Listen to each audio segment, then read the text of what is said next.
All right, YouTube. Today we are joined by Marcel to talk about his Great Nature deck profile today. And so he'll be going over his card choices and, how the deck runs and your typical other discussions in deck profiles. So we'll just go into it. Go ahead, Marcel. All right. Well, for Great Nature, it's one of those different decks you don't expect to see a lot, especially in a competitive. But we actually saw it won Worlds, So I decided, let's build it, have some fun with this. So here we got the starter, your Blackboard Parrot, and let's go to the grade 3s first.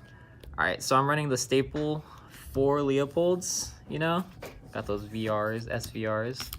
But yeah, it's pretty self-explanatory. The card you want to run generates a lot of pressure, a lot of cards. If you don't hit the cards to call with, you still get the power, and that's still threatening to the opponent. So they might want to perfect card this attack.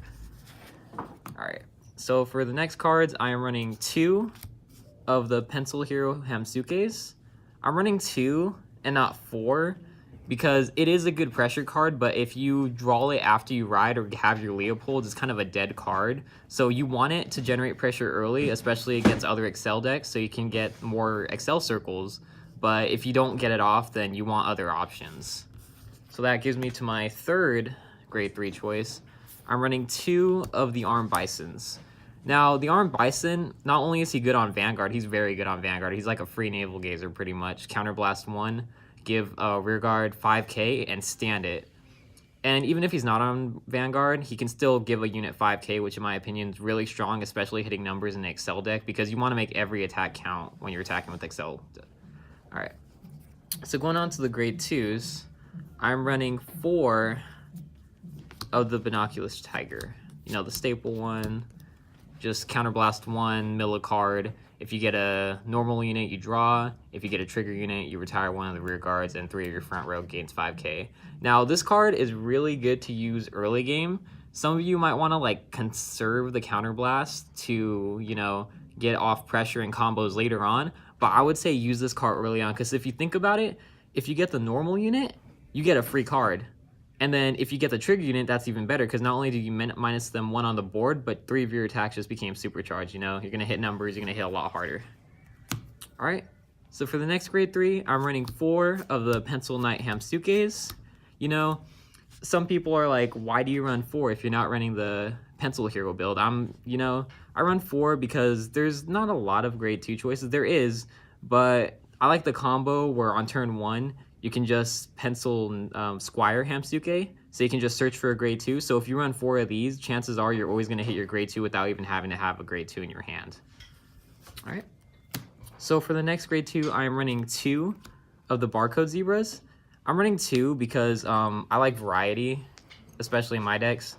Barcode Zebra is one of those cards where it just helps you hit big numbers, especially with the Bisons and the Binoculus Tigers. For example, if you Tiger and then stand it with Bison and then Tiger again, that's 2 cards. So these are hitting for 19k by themselves. And then if you have the Monoculus Tiger, the grade 1, that's a 3rd mill 24, 4th mill 29, and they're not even boosted yet. So save these, I would say, until you have the combos. But even then, I would even turn 2, I would consider putting 1 in the back row, and then just using a Leopold skill next turn on first ride, so you can still get the power on the first turn you ride Leopold. All right. So for my last grade 2 choice, I'm just running 2 of the Toolbox Wallabies.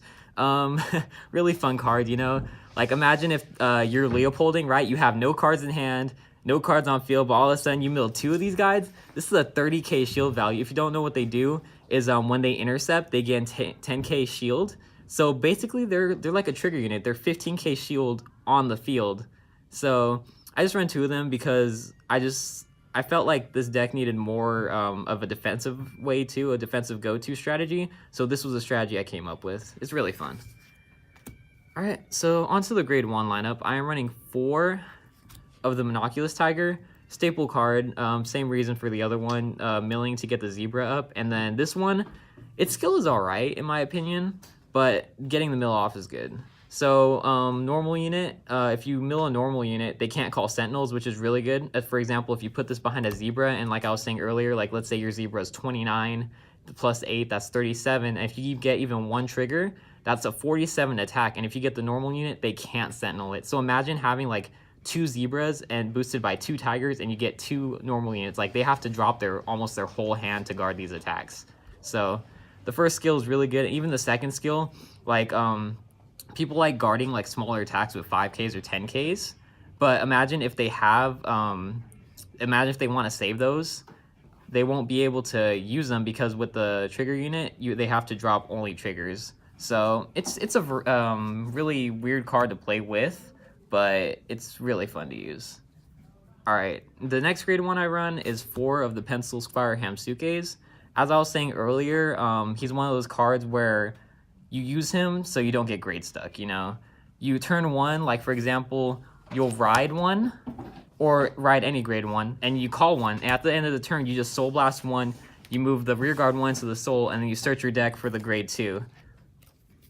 So you just like pop it on into your hand, and then boom, you have a grade 2 right there. So this card's really versatile in that way. And then another reason why I use it is because Genesis, another deck that came out, they have a card that bounces all your cards on your field into the, not all the cards actually, but basically you have to replace cards on your field with the top of the deck. Now, if you don't want to lose that many cards from the deck, for example, if they're trying to deck you out, like if you have 3 of these guys in the back row, you can just Soul Blast 3 cards and just move them into the soul. And then that way the Genesis has less targets to aim for, and you don't lose that many cards from the top of your deck, so you don't get decked out. All right. So for the next grade 1, I run 3 of the Silver Wolves. He's a really good card, you know, 12k booster, pretty self-explanatory. And then for the last grade 1, I run 2 tank mouses.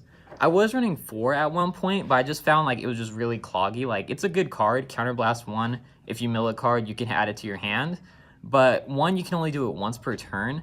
And 2, if you don't have any cards to mill, it's just a 6k vanilla. And you want to hit numbers in this deck, like I was saying earlier, Excel, you want to hit those numbers and make every attack count. All right, so for grade 0s, I'm running the 4 heal. I'm running the 4 PG. And then for triggers, the last ones, I'm running 6 crit and then 2 front. Now I'm running this awkward build only because I just like fronts. Like, I like them, but you still want the pressure for the crits. I feel like crits like more important, but you still want front. That's why I'm going with the 6-2. And that way, like, it adds variety, and in that situation where you need a front, you can still have a chance to pull it. All right, now let me just show a few of the combos I was talking about earlier. Like, let's say you ride your turn 1, ride, draw your card, call, Soul Blast, move into soul, and then you have your grade 2. And then you would ride him, you know. So it's a good card. And then let's go with the other combo. So let's say this is your grade 3, right? And then you have no cards on the field. You just ride him. Let's say you mill 2 normal units. You get a total of 4 units. So like I was saying, you can call 2 of the Wallabies if you pull them. And then you can call like 2 of the grade 1s, like for the Monoculous Tiger, you can just put them back here, you know. So this deck, it's versatile. It has a lot to offer. It just, I think it needs more experimenting just to see where it's gonna go. And yeah, that's my deck profile.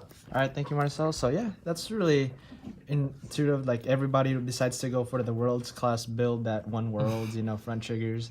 And I did notice that when the front build is like less pressurable, because you just know you could PG if they hit a trigger, and then like no, they won't have any crits because they just do all fronts. You know, I think that was a really big one too. Really big reason to at least switch up the lineup a little bit. But that's really good. Yeah. So I really appreciate your time. So the next time, YouTube.